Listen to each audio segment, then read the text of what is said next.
The day Miguel gave his last piece of bread to a dying stranger, he had no idea he'd just sealed his fate. By sunrise, he'd be thrown into the street like garbage. By sunset, his name would be whispered in boardrooms across the country. And by the end of the week, the woman he saved would change everything he thought he knew about survival, mercy, and the price of a good heart.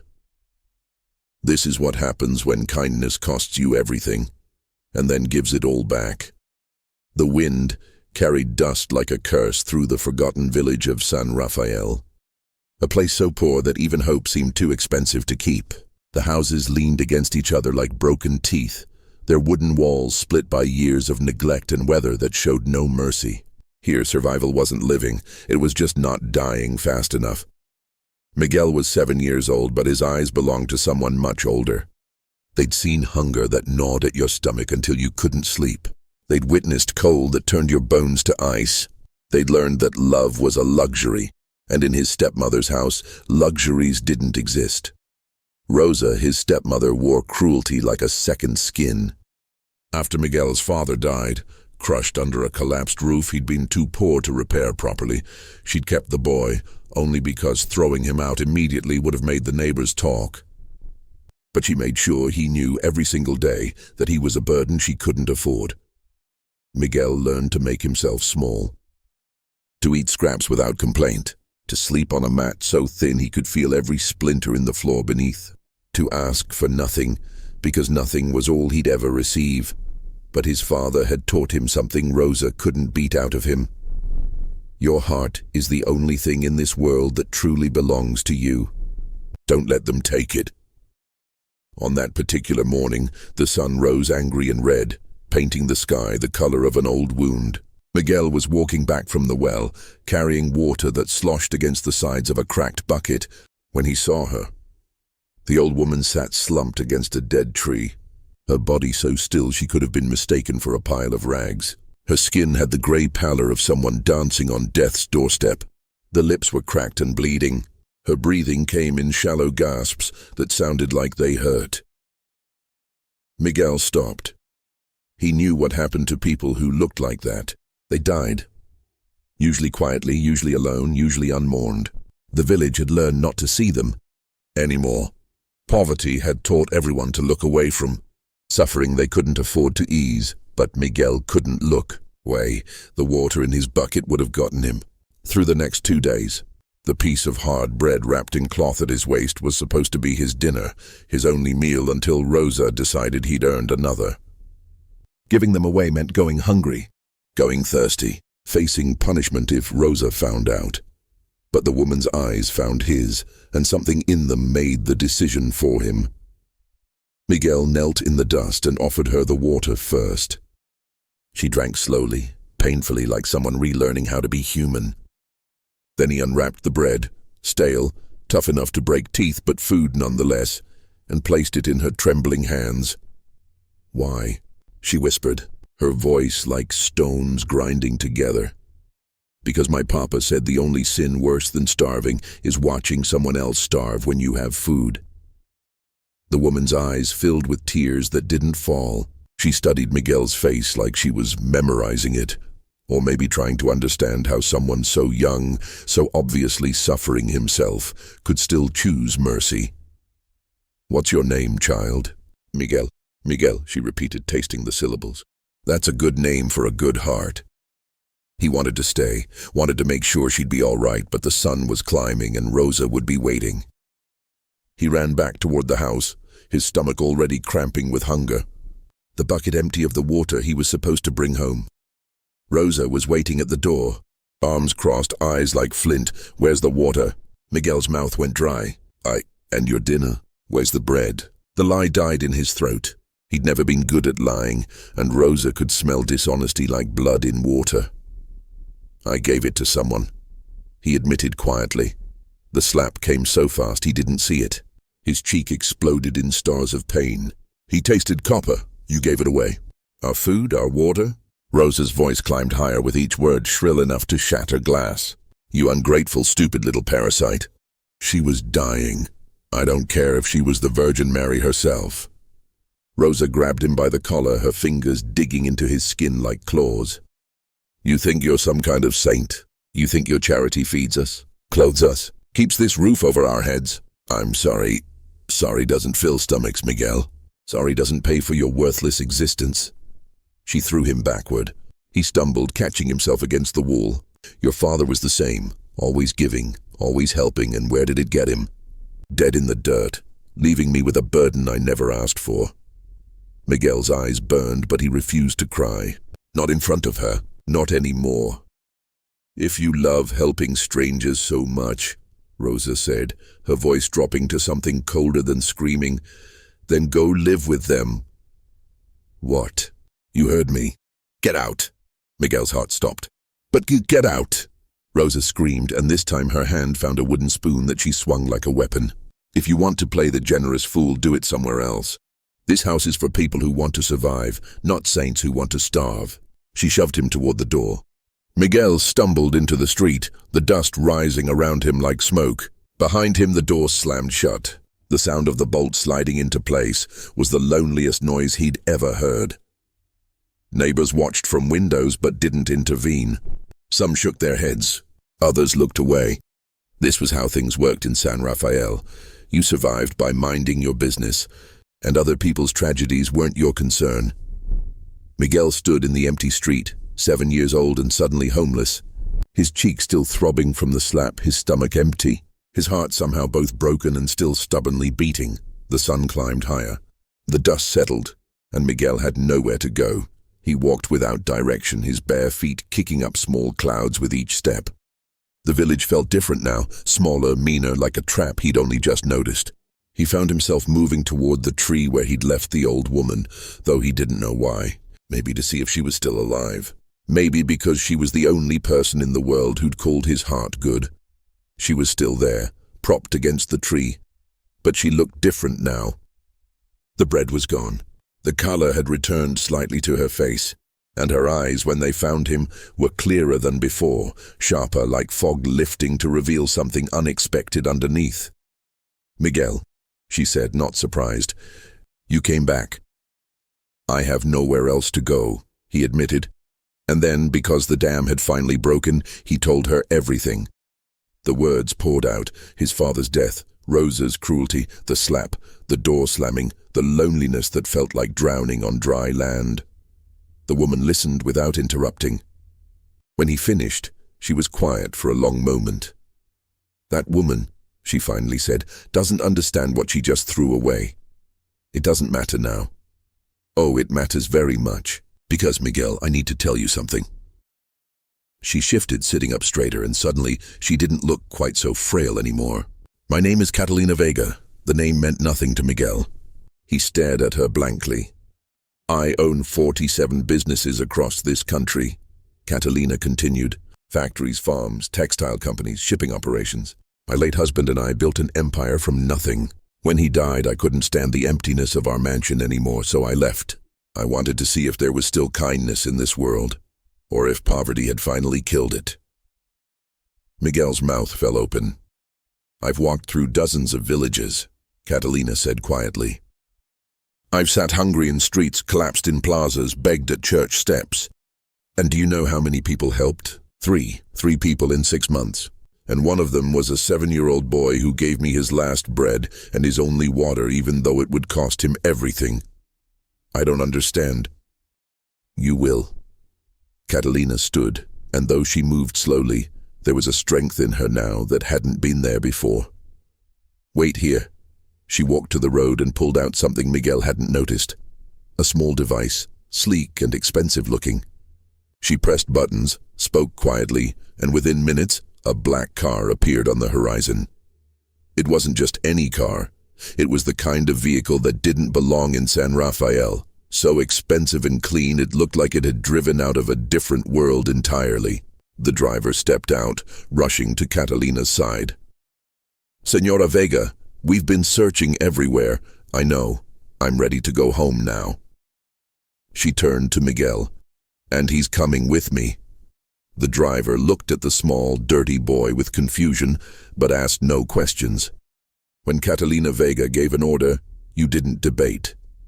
"Get in, Miguel." He hesitated. The car intimidated him. The situation felt impossible, like a dream that would shatter if he moved too fast. "It's real," Catalina said gently, reading his fear. "And you're safe now, I promise." Miguel climbed into the car on legs that trembled. The seat was softer than any bed he'd ever known. The door closed with a sound so solid, it felt like entering a fortress. As the car pulled away from San Rafael, Miguel watched his stepmother's house shrink in the distance. He saw Rosa step outside, saw her freeze when she spotted the expensive car driving away with the boy she'd thrown into the street. She started running then, screaming something he couldn't hear through the closed windows. But the car didn't stop. It didn't even slow down. Catalina watched Rosa's figure disappear in the rearview mirror. "Some people," she said quietly, "don't realize what they have until it's gone. And then it's too late to get it back." The drive to the city took 3 hours. Miguel spent most of it pressed against the window, watching the world transform. The broken houses gave way to paved roads.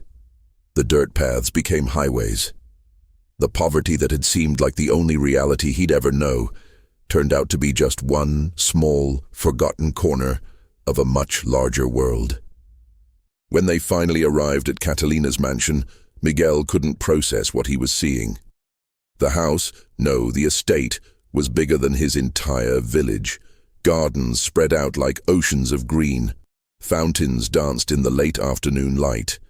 The building itself looked like something from a storybook, all white stone and tall windows that caught the sun and threw it back in pieces. "This is your home now," Catalina said. "Mine. Ours. Come." Inside, the floors were so polished Miguel could see his reflection, a small dirty boy who looked lost in all that space. Servants appeared, speaking in hushed, respectful tones. They led him to a bathroom bigger than the entire house he'd grown up in. The bath was drawn with hot water, hot, and smelled like flowers he didn't recognize. They washed him gently, carefully, like he was something precious rather than a burden. They cut his hair, trimmed his nails, wrapped him in a towel so soft he wanted to cry. When they dressed him in new clothes, real clothes that fit, that didn't have holes or patches, Miguel barely recognized himself in the mirror. At dinner, Catalina sat across from him at a table that could have seated 20 people. The food was more than he'd seen in his entire life. Fresh bread that steamed when you broke it, soup that tasted like comfort, meat that melted on your tongue. Miguel ate slowly, waiting for someone to take it away, to tell him it was a mistake. "Eat as much as you want," Catalina said. "There's always more." Always. Always. That night, they showed him to a bedroom that felt like a cathedral. The bed was enormous, piled with blankets and pillows. There were books on shelves, toys in a chest, paintings on the walls. Everything a child could want. But when they turned off the lights and left him alone, Miguel climbed out of the bed and curled up on the floor. The softness felt wrong. The safety felt like a lie that would evaporate by morning. Catalina found him there an hour later, sleeping on the rug with his arms wrapped around himself. She didn't wake him. She just pulled a blanket over his small body and whispered, "You're safe now, little one. I promise you're safe." In the following days, the news spread like wildfire. The reclusive billionaire Catalina Vega had returned to society, and she'd brought a child. The media went insane. Cameras appeared outside the estate, reporters shouted questions, speculation ran wild. Inside the mansion, Miguel was learning what it meant to not be afraid. Catalina hired tutors who were patient and kind. She bought him books and encouraged him to ask questions. She never raised her voice, never threatened, never made him feel small, but she also didn't let him forget where he came from. "Your kindness saved my life," she told him one evening as they sat in her study. "Not because you gave me food and water, though that helped. You saved me because you reminded me that goodness still exists, that even in the darkest poverty, there are souls that choose light. I just didn't want you to die, Miguel said quietly. And that's what makes it pure. You didn't help me for a reward. You didn't know who I was. You helped me because suffering offended you, and you had the power, even if it was just a piece of bread, to ease it. She took his hands. Miguel, I want to adopt you. I want you to be my son. Not just to live here, but to truly be family. Miguel's eyes filled with tears. But Rosa has no claim on you. She abandoned you, and I've already spoken to lawyers. If you want this, if you want to stay with me, we can make it official. I want to stay, Miguel whispered. I want to stay forever. Then you will. The legal process took months, but eventually the papers were signed. Miguel officially became Miguel Vega, heir to a fortune he still couldn't comprehend, son to a woman who'd seen him at his lowest and chosen to lift him up. But the story doesn't end with happy ever after, because life is rarely that simple. Rosa, when she learned what had happened, when she discovered that the boy she'd thrown away was now worth more than she could earn in 1,000 lifetimes, came crawling back. She appeared at the gates with tears and apologies, claiming she'd been sick, stressed, that she'd always loved him, really. Catalina met her at the door, and Miguel watched from a window above. You threw him out for showing mercy, Catalina said, her voice carrying clearly in the still air. You called his kindness weakness. You punished him for having a heart bigger than your house, and now you want him back because he's valuable. I made a mistake. No. You revealed who you are, and I'm grateful, because if you hadn't thrown him away, I never would have found him. Catalina's voice hardened. Miguel is my son now, legally, emotionally, completely, and you will never see him again. Not because I'm cruel, but because he deserves better than someone who only loves him when he's worth something. Rosa left that day and never returned. Some say she moved to another village, that she lived out her years alone, understanding too late that the only treasure she'd ever possessed had been the boy's heart, and she'd thrown it away for the price of a piece of bread. Miguel grew up surrounded by love, education, and opportunity. He never forgot where he came from. As he got older, he convinced Catalina to help him build shelters for abandoned children, to fund programs that fed the hungry, to create systems that protected kids like he'd been. Why do you do this? A journalist asked him years later, when he'd become a man. You have everything. Why spend your fortune on people who can't repay you? Miguel smiled, and in that smile was the echo of the 7-year-old boy who'd given away his last bread. Because once, when I had nothing, I gave someone everything I had. And she gave me a future. Now I have everything, and I give because someone, somewhere, might have nothing. And that person might be exactly who the world needs them to be, if someone just gives them a chance. The lesson isn't that kindness always pays off. It's that kindness is its own reward, and sometimes, just sometimes, the universe recognizes a good heart and refuses to let it break. Miguel's story asks you one question, and I want your honest answer in the comments. If you were 7 years old, starving with only one piece of bread left, and you saw someone dying on the side of the road, would you give it away? Would you risk everything for a stranger? Because your answer to that question reveals more about who you are than any amount of money ever could.